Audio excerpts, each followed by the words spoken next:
Përshëndetje, emri im është Steve dhe do të doja t'ju tregoja për përvojën time shumë vjeçare në kantieret e ndërtimit si izolator.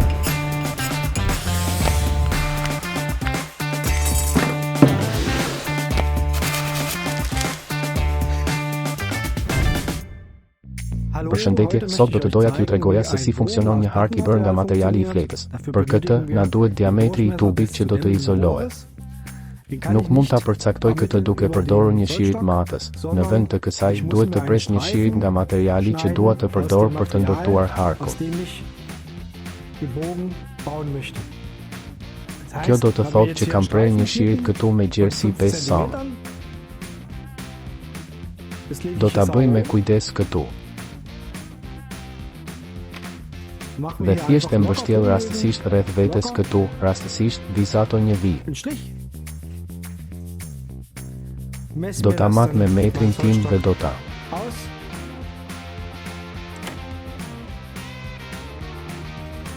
shkruaj matje. Pikërisht kjo më duhet më pas. Tani do ta marr unë rekordin. Unë kam përgatitur tashmë diçka.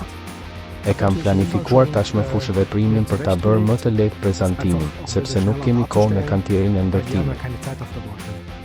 Tani do të shënoj trashësinë e izolimit të materialit të panelit këtu në skaj.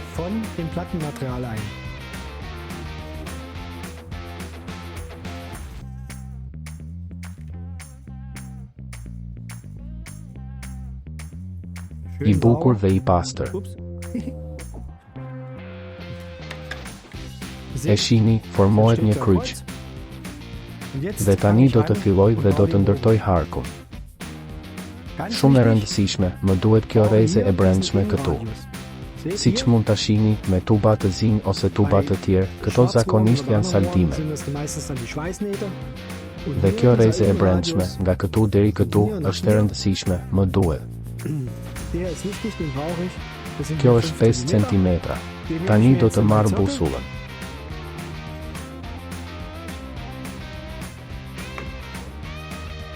Time dhe do ta vizatoj këtë këtu. Do ta marr majën këtu dhe do ta shënoj me kujdes. Tani e kemi përcaktuar shkallën. A më duhet gjysma e perimetrit të tubit, tubi izoluar?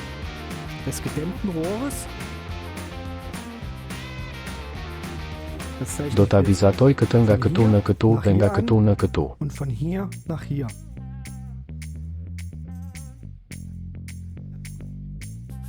Pra, nga këtu e deri këtu. Tani do ta marr. Këtë do ta vendos në busull.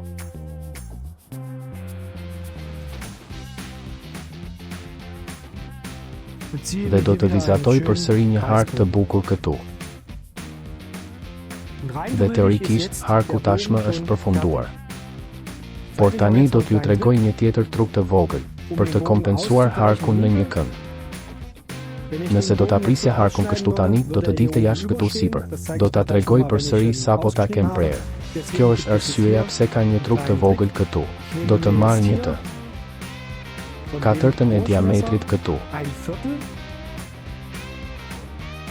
Dhe vizato këtë vi lart këtu, nga këtu deri këtu. Dhe këtu poshtë gjithashtu.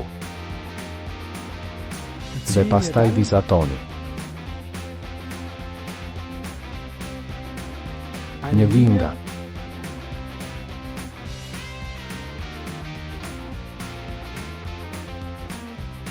rrezja e brendshme në rrezen e jashtme. Po bëj të njëjtën gjë edhe këtu lart. Dhe ja si duket harku tani. Pra, ja ku është përsëri e treguar në detaje. Kjo është rrezja e brendshme. Kjo është gjysma e fushëveprimit. Dhe kjo është 1/4 e tubit të zhveshur. Pastaj e tërheq poshtë këtu. Po e pres fletën tani. Sigurisht të kesh mjetin e duhur është thelbësore për këtë. Pra, nevojitet një thik. E mbret për të bërë preje të pastra dhe të qarta. Nëse keni disa harqe, gjë që sigurisht është normale në një kantier ndërtimi, atëherë sigurisht që mund ta përfaqësoni këtë shabllon në një copë kartoni ose në një fletë metalike dhe ta keni gjithmonë këtë lartësi përpara jush. Dhe gjithmonë mund të hapësh harqe të shumta, nuk ke pse ta bësh nga e para. Për t'ju treguar se çfarë ndodh. Më lejoni ta kthej shkurtimisht në mënyrë që ta shihni më mirë. Shpresoj ta shihni sado pak. Harku tani do të mbetet këtu. Dhe këtu poshtë, kjo do të thotë se do të jetë në një kënd. Kjo është arsyeja pse I ke prerë ato cepa.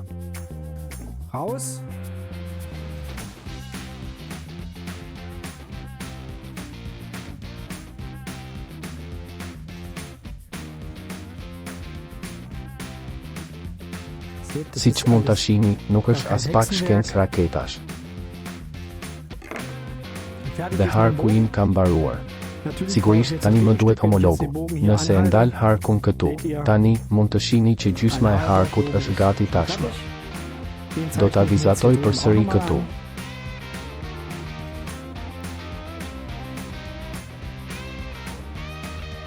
Bukur.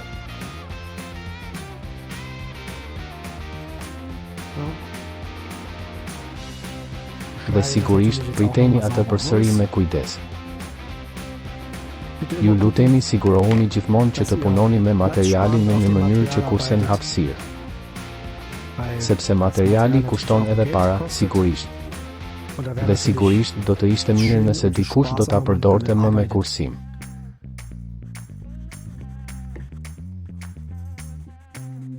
Gjithmonë pritini copat me prerje të vogla. Tani e kam mbaruar harkun. Tani pa dyshim që do ta vesh përsëri fletën me ngjitës. Siç thash, gjithmonë. Aplikoni ngjitësin holl. Kjo është shumë e rëndësishme. Sa më I holl të jetë, aq më shpejt mund të përpunohet. Dhe pastaj lëreni të thahet plotësisht në ajër. Mos fry mbi të. Ndihuni të lirë të tulni krahët. Kjo gjithmonë duket shumë qesharake në kantierin e ndërtimit. Pastaj do të vi këtu dhe do t'i lidh copat këtu.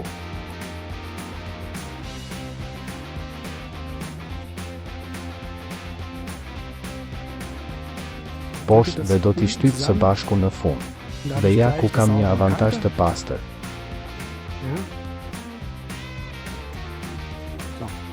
Do ta ngjis edhe këtë nga brenda tani.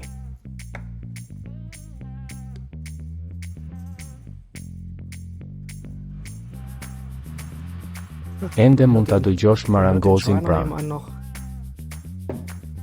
Të gjithë duhet të përfundojnë këtu në kantierin e ndërtimit.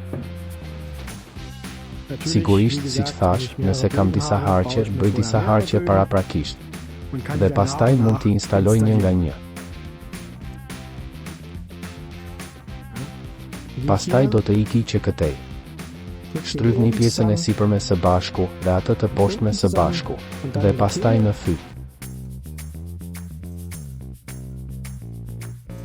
Harku është përfunduar. Argëtohuni duke e provuar vetë, dhe gjithmonë mbani mend, me mjetin e duhur, gjërat do të shkojnë gjithmonë më shpejt dhe më mirë.